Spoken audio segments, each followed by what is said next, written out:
حدیث کہتے ہیں رسول اللہ صلی اللہ علیہ وسلم کی کسی قول کو جو آپ نے فرمایا ہے اس کو بھی حدیث کہتے ہیں۔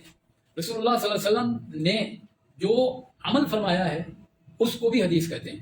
رسول اللہ صلی اللہ علیہ وسلم نے کچھ لوگوں کو ایک عمل کرتے دیکھا ہے، آپ نے روکا نہیں، ان کو کرنے دیا، یہ بھی حدیث ہے۔ آپ صلی اللہ علیہ وسلم کی جو اوصاف ہیں، صفات ہیں، وہ بھی حدیث ہے۔ تو یہ چار چیزیں یعنی سمپل طریقے سے میں نے بتایا، آپ کا قول، آپ کا عمل، آپ کی صفت، یا آپ کا وہ جو آپ نے دیکھا اور صحابہ کو روکا نہیں۔ اس کی مثال میں بس اگر سمجھا دوں تو یہ آپ کو ہمیشہ یاد رہے گا۔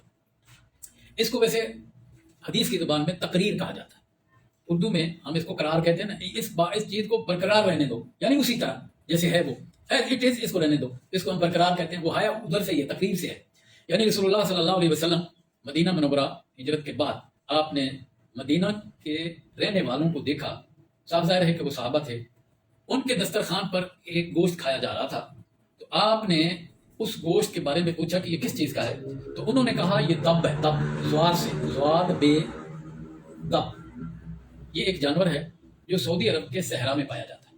جب بارش ہوتی ہے تو یہ بل سے نکلتا ہے اور پھر اس کا لوگ شکار کرتے ہیں اور اس کو جو ہے وہ پھر حلال کر کے کھاتے ہیں۔ وہ بہت طاقتور ہوتا ہے۔ میرے دو ساتھی جو سعودی تھے میرے ساتھ سعودی عرب میں جامعہ امام میں ہاسٹل میں رہتے تھے، وہ یہ کہتے تھے، یعنی ان کی یہ بات اب میں روایت کر رہا ہوں تو میں راوی ہوں، اور جو بات میں آپ کو سنا رہا ہوں وہ جن سے میں نے سنا، وہ یہ کہتے ہیں کہ ہم اس گوشت کے ٹکڑوں کو ہانڈی میں ڈال دیتے ہیں اور اوپر سے ویٹ رکھتے ہیں ڈھکن کے اوپر۔ یہ اتنا طاقتور گوشت ہوتا ہے کہ بعض اوقات جب وہ پک رہا ہوتا ہے تو اس کی وہ بوٹی جو ہے پڑک کے باہر چلی جاتی ہے، اتنا طاقتور ہوتا ہے۔ یہاں کچھ لوگ کہتے ہیں وہ سانڈا ٹائپ ہے، نہیں، وہ اور جانور، سانڈا اور چیز ہے، وہ دب ہے۔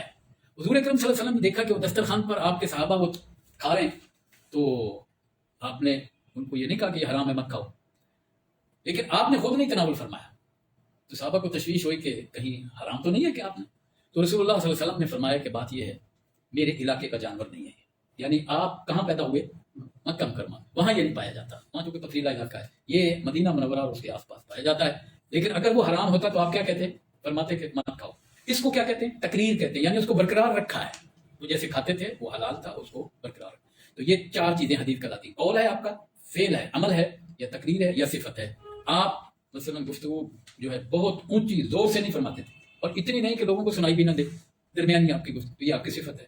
آپ کے گیسو مبارک کیسے تھے، یہ آپ کی جو ہے ریش مبارک یعنی داڑھی کیسے تھی، یہ بھی آپ کی صفت ہے۔ کپڑے آپ کیسے پہنتے تھے، یہ بھی آپ کی صفت ہے۔ چال کیسے چلتے تھے، یہ بھی آپ کی صفت ہے۔ تو یہ ساری چیزیں صفات، اوصاف ہیں، یہ بھی تقریر کہلاتی ہے، یہ بھی حدیث کہلاتی ہے۔